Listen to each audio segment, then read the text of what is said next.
지난해 7월입니다. 항의하고 관리소에 도움을 요청했지만 해결되지 않자 윗집의 주인을 살인한 사건이 불과 지난해 7월에 발생을 했습니다.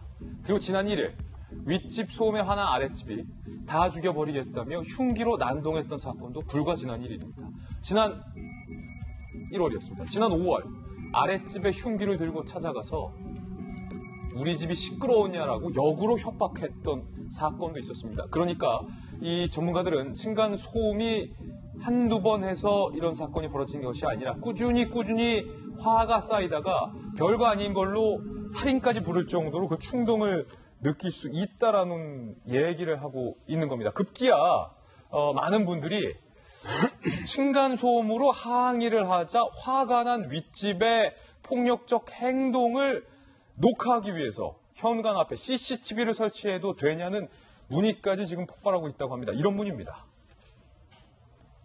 한 인터넷 카페에서 윗집의 층간소음 관리사무소에 신고하면서부터 윗집 난자가 술만 마시며 찾아와 소란을 부린다. 노영희 변호사 사연과 굉장히 비슷해요.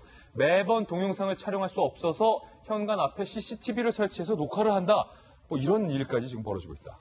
우리나라 지금 경범법, 처벌법상 사실은 저런 논쟁이 있으면은 벌금 3만 원밖에 안 한다고 합니다. 그러니까 미국 같은 경우는 그 경고 한 3번 하고 난 다음에 관리사무소에서 강제 퇴거 명령까지도 할 수 있는데 문제는 뭐냐면 저거에 대한 분쟁이 생기면은 법원에 가야 되잖아요. 그러니까 증거가 없어서 CCTV를 설치하는데 이게 또 개인정보보호법 25조에 보면 내가 필요한 부분, 그러니까 우리 집 딱 정면만을 찍는 CCTV를 찍지 않고 엘리베이터 상에 다른 집이 보이거나 혹은 공동 복도가 보이는 경우, 계단이 보이는 경우 CCTV를 설치할 수가 또 없어요.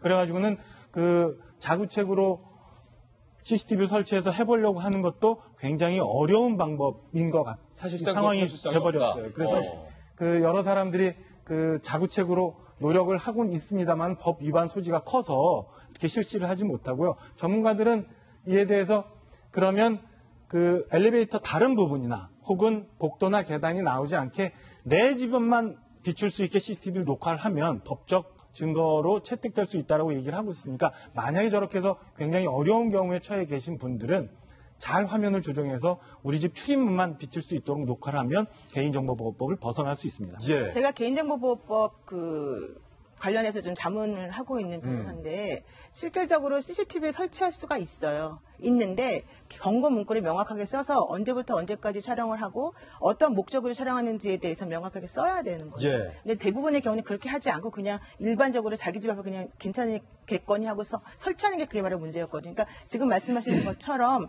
우리 집 현관문을 비친다라고 할 때에도 역시 거기다가 이거 지금 CCTV 설치해 놓고 있으니 조심하세요라는 말을 써놓지 않으면 나중에 또 문제가 될 수 있습니다.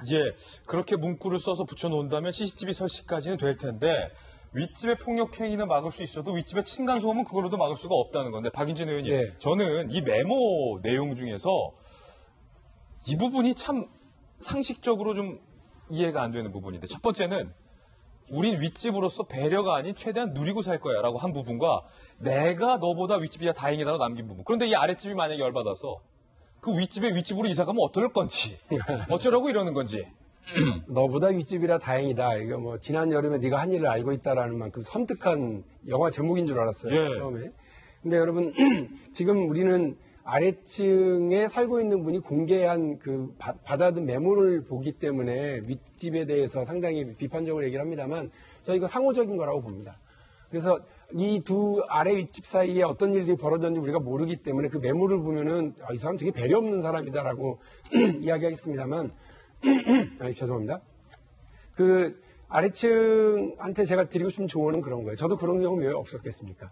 그 애가 둘입니다. 남자애들만 둘이었어요. 그러니까 이 두 놈들이 엄청 뛰어댕겼을 거 아닙니까? 꼬맹이 때. 그러니까 아래층에 있는 분이 인터폰이나 전화나 신고를 한 게 아니라 집으로 올라오셨습니다. 할머니세요. 우리 손자가 상당히 민감한데 이러면서 올라와서 한 1시간 반인가를 안 가세요. 그러면서 아유 애들은 참 귀여운데 이렇게 소리가 클까.